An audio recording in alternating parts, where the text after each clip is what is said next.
जी हां, नितिन गडकरी किसी पद के मोहताज नहीं है।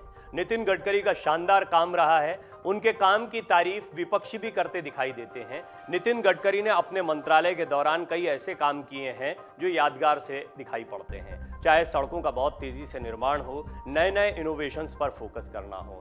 बहरहाल ये बात सही है कि भारतीय जनता पार्टी में जिस तरह संसदीय बोर्ड से उनको बाहर किया गया, उसके बाद सवालों का, कयासों का बाजार गर्म हो गया। बहुत से लोग ये कहने लगे कि क्या वो हाशिए पर आ गए हैं, क्या अब पार्टी में उनका वो कद नहीं रह गया है। सबके बीच में नितिन गडकरी के उस बयान को नहीं भूलना चाहिए जिसमें उन्होंने कहा था कि राजनीति के अलावा भी बहुत कुछ करने को है। क्या है नितिन गडकरी के प्लान्स और नितिन गडकरी किन चीजों पर काम कर रहे हैं, ये बहुत से लोग जानना चाहते हैं। इसकी डिटेल्स इस रिपोर्ट में आपको मिलेंगी। दरअसल भारतीय जनता पार्टी के दिग्गज नेताओं में शुमार नितिन गडकरी वर्तमान में केंद्रीय सड़क और परिवहन राजमार्ग मंत्री हैं। भाजपा के सत्ता में आने के बाद से ही नितिन गडकरी कई महत्वपूर्ण मंत्रालयों को संभाल चुके हैं। बीजेपी ने उन्हें भले ही संसदीय बोर्ड से बाहर कर दिया हो, लेकिन वो अपने काम को लेकर लगातार चर्चा में बने हुए हैं। अपने सड़क निर्माण के प्रति जुनून की वजह से वो इंफ्रास्ट्रक्चर मैन के नाम से भी मशहूर हो गए हैं। नितिन गडकरी ने अपने कार्यकाल में सड़कों, एक्सप्रेसवे, फ्लाईओवर्स का निर्माण बड़ी ही तेजी के साथ कराया, जिसकी वजह से वो विपक्ष के भी पसंदीदा बन गए। नितिन गडकरी ने पिछले दिनों एक कार्यक्रम के दौरान कहा था कि आने वाले 1 साल में इलेक्ट्रिक व्हीकल की कीमत पेट्रोल वाहनों के बराबर हो जाएगी। ये वो बहुत बड़ी चीज है जिस पर वो काम कर रहे हैं और आप अंदाजा लगा सकते हैं कि ये कितना बड़ा प्लान, कितनी बड़ी योजना है। इलेक्ट्रिक व्हीकल एक बहुत अच्छा विकल्प दिखाई देते हैं ईंधन का, लेकिन बड़े महंगे होते हैं। अगर उनकी कीमत पेट्रोल के जो वाहन हैं उनके बराबर या डीजल वाहनों के बराबर हो जाती है तो लोग ज़्यादा से ज़्यादा उनकी खरीदारी करेंगे। ईंधन पर डिपेंडेंसी कम हो, ये उनके लिए बहुत बड़ा एक विजन है, उनके लिए एक बहुत बड़ा सपना है। और उनके इस बयान के बाद कार और बाइक चलाने वाले काफ़ी खुश भी दिखाई दे रहे हैं। हो भी क्यों ना, गडकरी का ऐलान लोगों को सुकून देने वाला है। दरअसल देश में लगातार बढ़ती पेट्रोल डीजल की कीमतें, किल्लत, प्रदूषण के कारण सरकार और लोग इलेक्ट्रिक वाहनों पर कितना फोकस कर रहे हैं हम सभी देख रहे हैं। कीमत ज्यादा होने के कारण लोग इलेक्ट्रिक वाहन चाहकर भी नहीं ले पा रहे हैं, लेकिन नितिन गडकरी की तरफ से वाहनों की कीमत को लेकर किया गया यह ऐलान लोगों को सुकून देने वाला है। उन्होंने अपने संबोधन में यह भी कहा कि भारत में आने वाला समय इलेक्ट्रिक मोबिलिटी का होगा, यानी सारी चीजें जो हैं वो इलेक्ट्रिक से चलेंगी, बिजली से चलेंगी। जल्द वास्तविकता बन सकता है इलेक्ट्रिक ईंधन। कैसे? देखिए, मैंने हर रिपोर्ट में कहा है कि वो इनोवेशंस की बात करते हैं, नई तकनीक की बात करते हैं। नितिन गडकरी ने यह भी कहा है कि तकनीक और ग्रीन फ्यूल में तेजी से आ रहे बदलाव से इलेक्ट्रिक ऑटोमोबाइल की लागत कम होगी। यही कारण है कि अगले 1 साल में पेट्रोल से चलने वाले वाहनों के बराबर इलेक्ट्रिक व्हीकल की कीमत हो जाएगी। गडकरी ने प्रभावी स्वदेशी ईंधन को स्थानांतरित करने की जरूरत पर बात करते हुए उम्मीद जताई कि इलेक्ट्रिक ईंधन जल्द वास्तविकता बन जाएगा। हाइड्रोजन तकनीक अपनाने का आग्रह भी वो करते हैं। ये क्या है ये भी समझ लीजिए।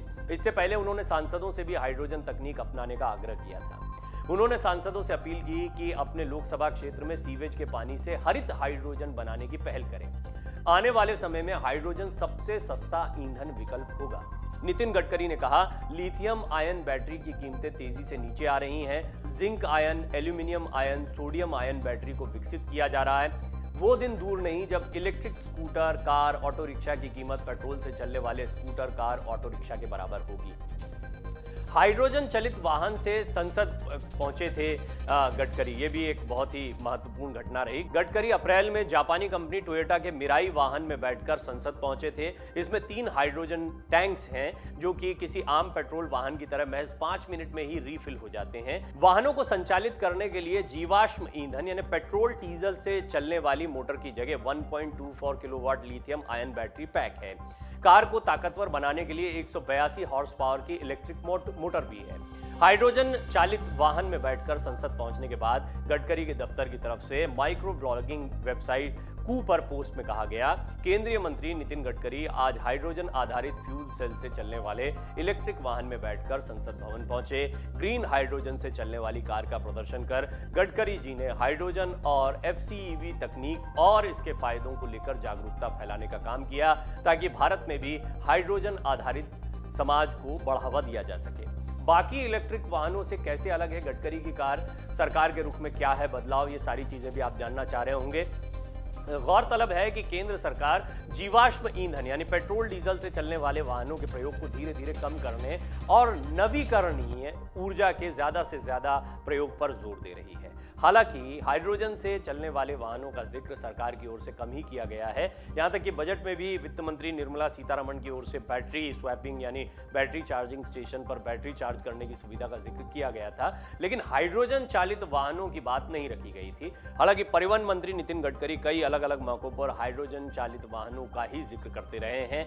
अब एक बार फिर हाइड्रोजन चालित कार को संसद ले जाकर उन्होंने सरकार की बदलती नीति पर अपना रुख भी स्पष्ट किया था। ऐसे में यह जानना भी अहम है कि केंद्र सरकार केंद्रीय मंत्री नितिन गडकरी के विजन को कितना आगे ले जाती है और कितना उनको सहयोग करती है। नितिन गडकरी ने यह स्पष्ट कर दिया है कि वो अपने काम को इसी इनोवेशन के साथ, इन्हीं तकनीकों के साथ आगे बढ़ाएंगे।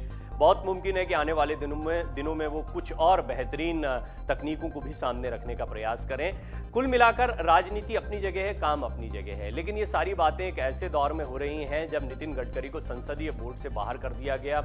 इसके बाद में राजनीतिक तौर पर ये कयास लगाए गए कि उनका कद सरकार में कम कर दिया गया, उनकी पटरी केंद्रीय या शीर्ष नेतृत्व से नहीं बैठ रही है।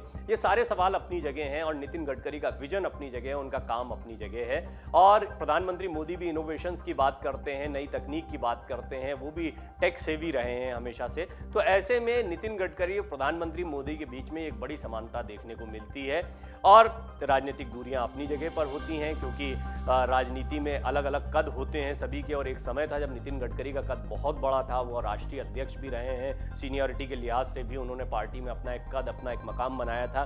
खैर, ये वो दौर नहीं है अभी फिलहाल नितिन गडकरी के लिए। हाँ, काम का दौर जरूर है और ऐसे में नितिन गडकरी पूरी कोशिश कर रहे हैं कि वो किसी ना किसी तरीके से अपने विजन को सचमुच क्रियान्वित भी करें। डाउनलोड करें अमर उजाला ऐप और पाएं खबरें लगातार।